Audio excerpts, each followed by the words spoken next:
আল্লাহ পাক রব্বুল আলামিন ইরশাদ করেছেন, ইয়ারফাইল্লাহুল্লাযীনা আমানু মিনকুম ওয়াল্লাযীনা উতুল ইলমা দারাজাত।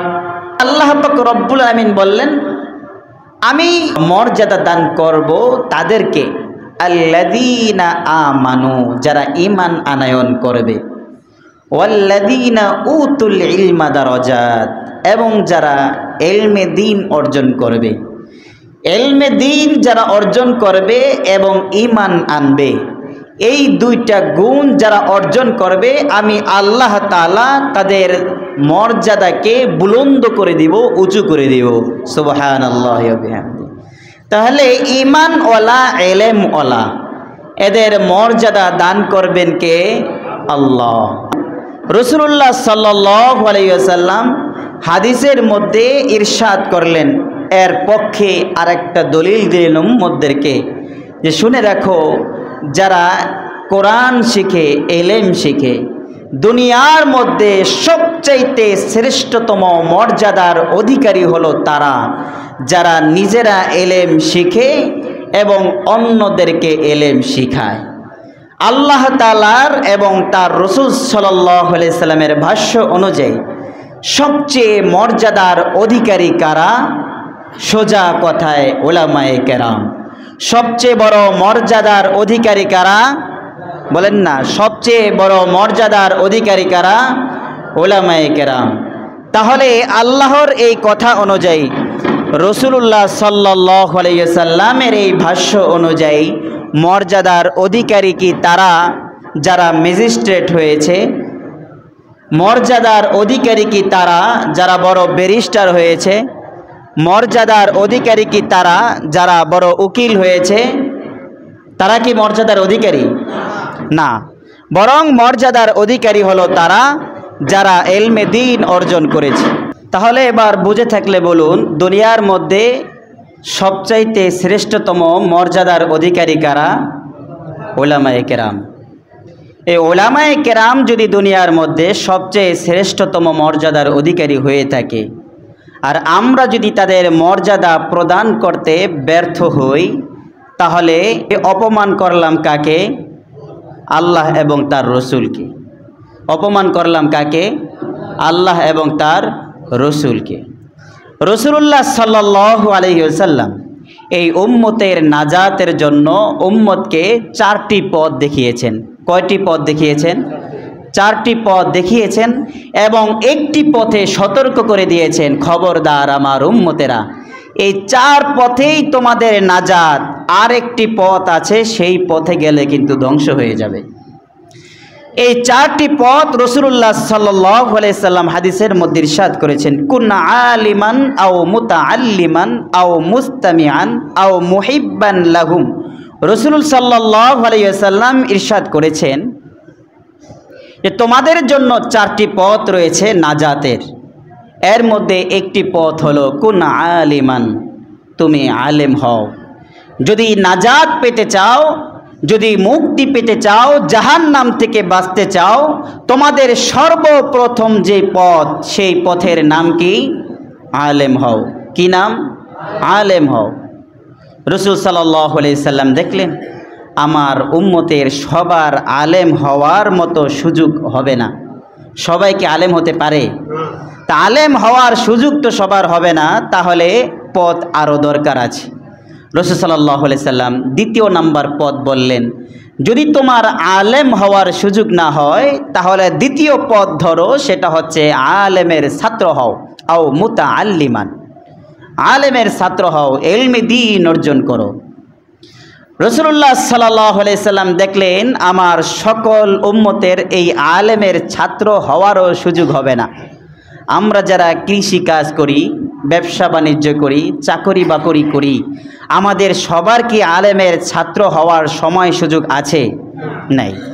রাসূল সাল্লাল্লাহু আলাইহি সাল্লাম এবার দেখলেন তাহলে আমার উম্মতকে বাঁচাইতে হলে আরও পথের দরকার আছে। দ্বিতীয় নাম্বারে এই আলেমের ছাত্র হওয়ার কথা বলে তৃতীয় নাম্বার আর একটা পথ বললেন, যদি আলেমের ছাত্র হওয়ারও সুযোগ তোমার না হয়, তাহলে তৃতীয় আরেকটি পথ তোমার খোলা আছে, সেটা হলো আও মুস্তামিআন, আলেম যা বলে তুমি তা শোনো। 3 নম্বর পথ, আলেম যা বলে তা তুমি শোনো, সেই অনুযায়ী তুমি আমল করো, নিজের জিন্দেগি গঠন করো যদি মুক্তি পেতে চাও। এছাড়া তোমার বিকল্প কোনো পথ নেই। আলেম যা বলবে সেগুলো আমাকে শুনতে হবে। আলেম যদি বলে সুদ খাওয়া যাবে না, এই কথা আলেমের নাকি আল্লাহর? আল্লাহর। আলেম যদি বলে ঘুষ খাওয়া যাবে না, এই কথা আলেমের নাকি আল্লাহর? আল্লাহর। আলেম যদি বলে নাচ গান করা যাবে না, এই কথা আলেমের নাকি আল্লাহর? আল্লাহর। শুধুমাত্র আলেম এটাকে বলে দিচ্ছে, এটাকে শুনতে হবে এবং সেই অনুযায়ী তদনুযায়ী আমল করতে হবে। কিন্তু দেখেন, মাঝখান দিয়ে একটা কথা মনে উঠে গেল। গতকালকে এই যে আমাদের পাশে এক বাড়িতে বিয়ে না জানো কি এর অনুষ্ঠান, সেখানে বক্সেট বাজাইছে। আমেরিকান শয়তান ওই বাড়িতে নিয়ে আসছে। আমি এটাকে বলি আমেরিকান শয়তান। মানে আমেরিকান শয়তান যেগুলো হয়, এদের নির্লজ্জ, এরা লজ্জা থাকে না, বেহায়া হয়। উলঙ্গপনা বেহায়াপনার শীর্ষ স্থান অধিকার করে আমেরিকান শয়তানরা। দীর্ঘ বছর যাবৎ, প্রায় 3 থেকে 3.5 বছর যাবৎ এই এলাকার মধ্যে বক্সেট বাজানো বন্ধ। কিন্তু এইবার রোজার পরে তারা আমেরিকা থেকে শয়তান ভাড়া করে আনছে এই বাড়িতে। কত বড় বেহায়া আর নির্লজ্জ হলে নিজের শরমটুকু যদি থাকতো, একটু চিন্তা করতো, ফিকির করতো যে আমাদের এলাকার মধ্যে বক্সেট বাজে না, গান বাজনা হয় না, আমি কিভাবে আনি। অথচ ওই বাড়ির মধ্যে 4 থেকে 5 জনেরও বেশি আলেম আছে। যেই বাড়িতে এটা হয়েছে সেই বাড়িতে হাফেজ আছে, আলেম আছে, মুফতি আছে, 1 জন 2 জন না, 4-5 জন।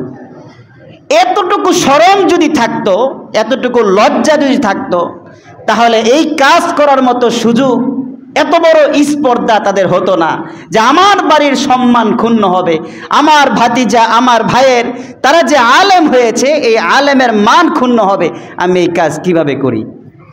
গত 3 থেকে 3.5 বছর আগে আপনাদের নিয়ে এই মসজিদে বসেই আমি একবার বলেছিলাম, আপনারা বলুন যে বাড়িতে গান বাজনা হবে, ডেক্সেট ভাড়া আনবে, সেই বাড়িতে আমরা যাব না, খাবো না, এরকম একটা অঙ্গীকার করছিলাম কিনা। কিন্তু এই পরিস্থিতির শিকার হয়েছে আমি নিজে।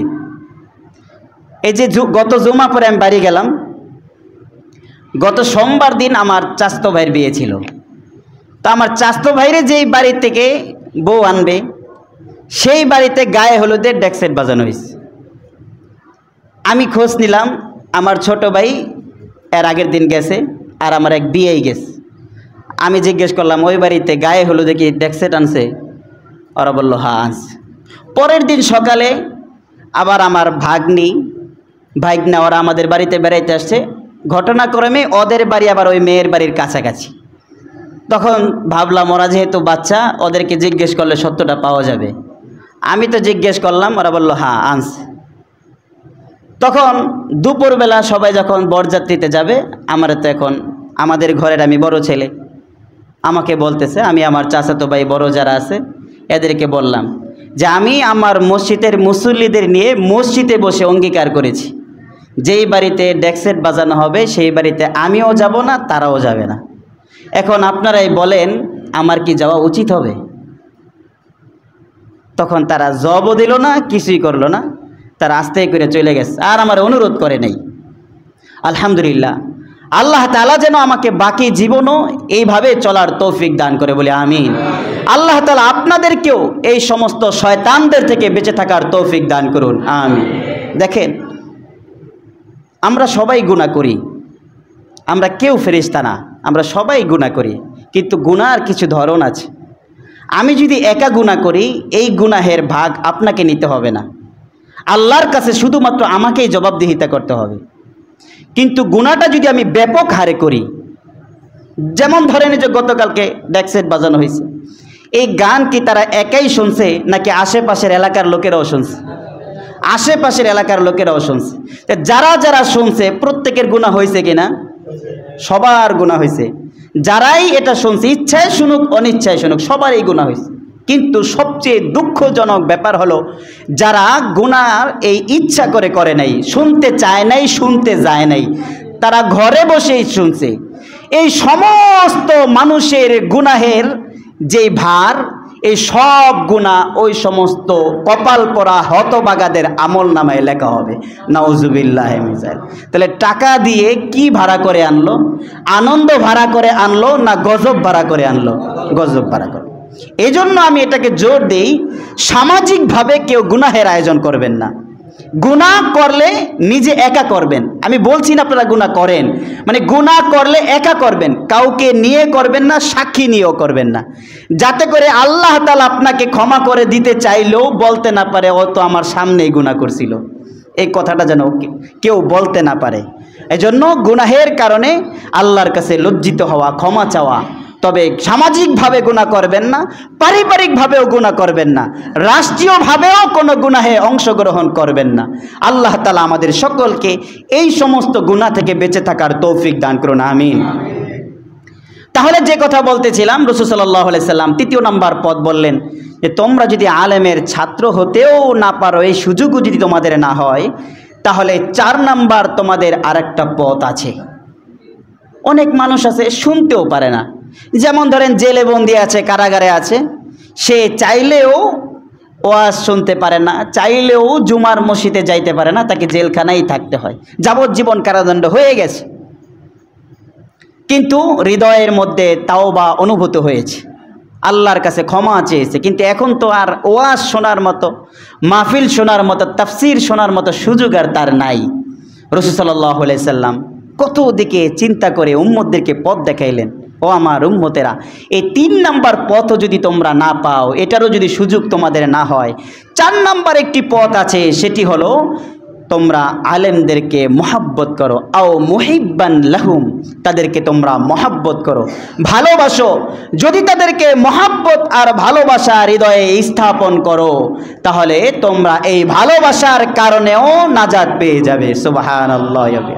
5 নম্বরে বললেন ওয়ালা তাকুনুল খামিস, খবরদার 5 নাম্বার হইও না, অর্থাৎ তাদের শত্রু হইও না, তাদের দুশ্মন হইও না, তাদের সাথে শত্রুতা পোষণ করো না, ধ্বংস হয়ে যাবে। এখন আলেমদেরকে মহাব্বত করলে, ভালোবাসলে, তাদের কথা শুনলে, তাদের ছাত্র হলে নাজাত পাওয়া যাবে, এর গ্যারান্টি কে দিল?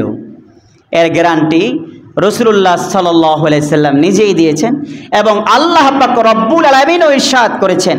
তাফসীরের মধ্যে মুফাসসিরিনে কেরাম লিখেছেন, আল্লাহ পাক রব্বুল আলামিন কিয়ামতের দিন যখন সমস্ত মানুষ হাসরের মাঠে একত্রিত হবে, আল্লাহ তাআলা আলেমদেরকে আলাদাভাবে ডাকবেন, ও আলেমরা তোমরা অন্যান্য মানুষ থেকে আলাদা হয়ে যাও। সমস্ত আলেমরা এই সমস্ত সাধারণ মানুষ থেকে আলাদা হয়ে যাবে। এরপরে আল্লাহ পাক রব্বুল আলামিন বলবে, ও আমার ওলামায়ে কেরাম তোমরা শোনো, আমি তোমাদেরকে ইলম অর্জন করার তৌফিক দিয়েছি জাহান্নামে দেওয়ার জন্য নয়, বরং আমি তোমাদেরকে ইলম অর্জন করার সৌভাগ্য দিয়েছি জান্নাতে দেওয়ার জন্য। সুবহানাল্লাহি ওয়া বিহামদিহি।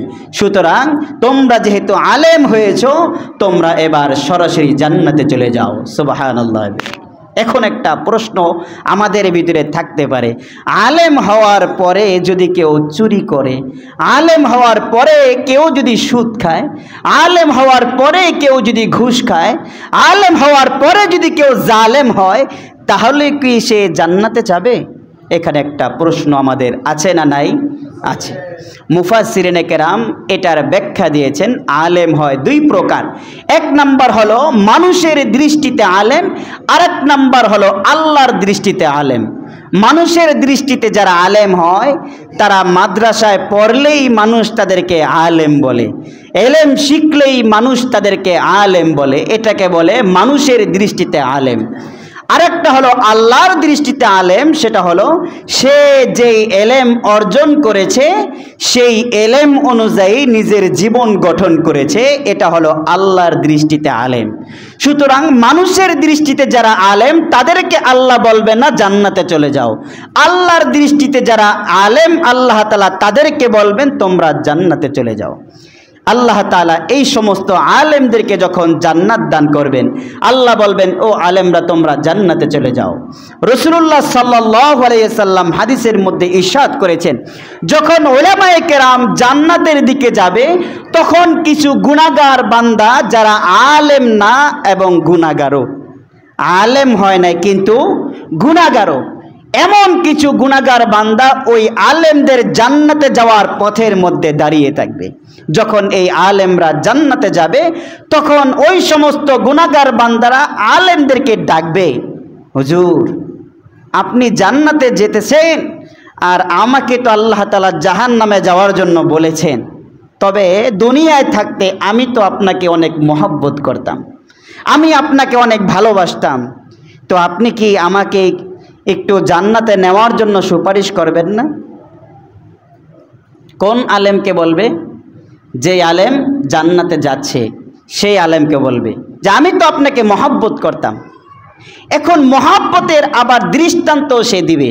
কি দৃষ্টান্ত দিবে দেখেন, সে সারা জিন্দেগিতে শুধুমাত্র ওই হুজুর রে একদিন এই এলাকায় আসছিল মাহফিলে, এরপরে আসার পরে সে এক গ্লাস পানি খাওয়াইছে, পানির পিপাসা লাগছে, বলছে আমাকে কেউ একটু পানি খাওয়ান, তখন সে দৌড়াইয়া মহব্বত করে এক গ্লাস পানি নিয়ে এসে তারে খাওয়াইছে। এটাই তার মহব্বত ছিল।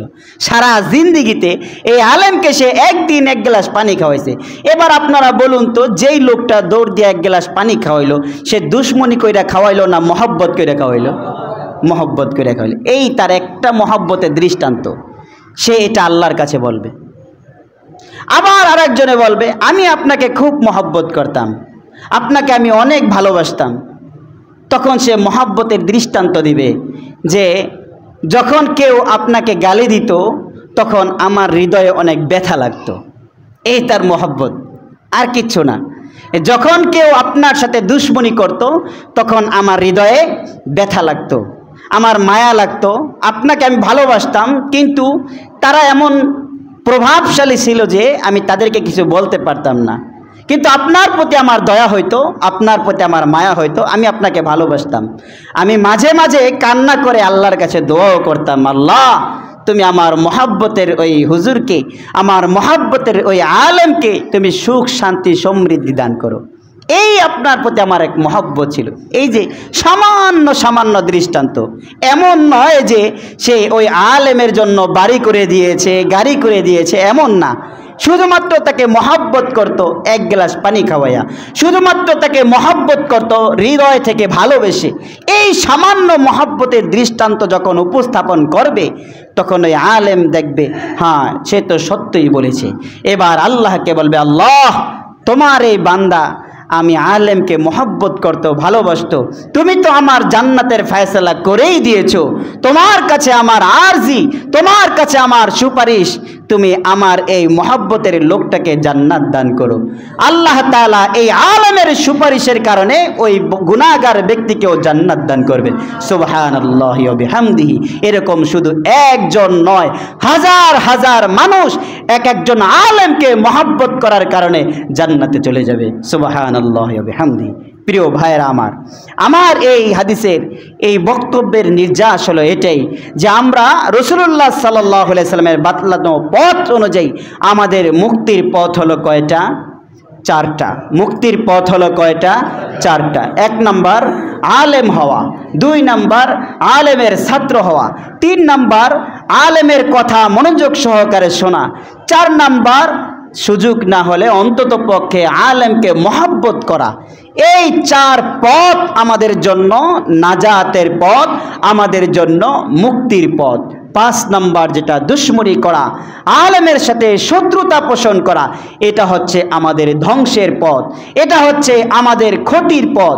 আল্লাহ তাআলা আমাদের সকলকে এই ক্ষতির পথ থেকে বেঁচে থাকার তৌফিক দান করুন, আমিন। আল্লাহ তাআলা আমাদের সকলকে আলেমের সাথে মহব্বত এবং ভালোবাসা তৈরি করার তৌফিক দান করুন, আমিন।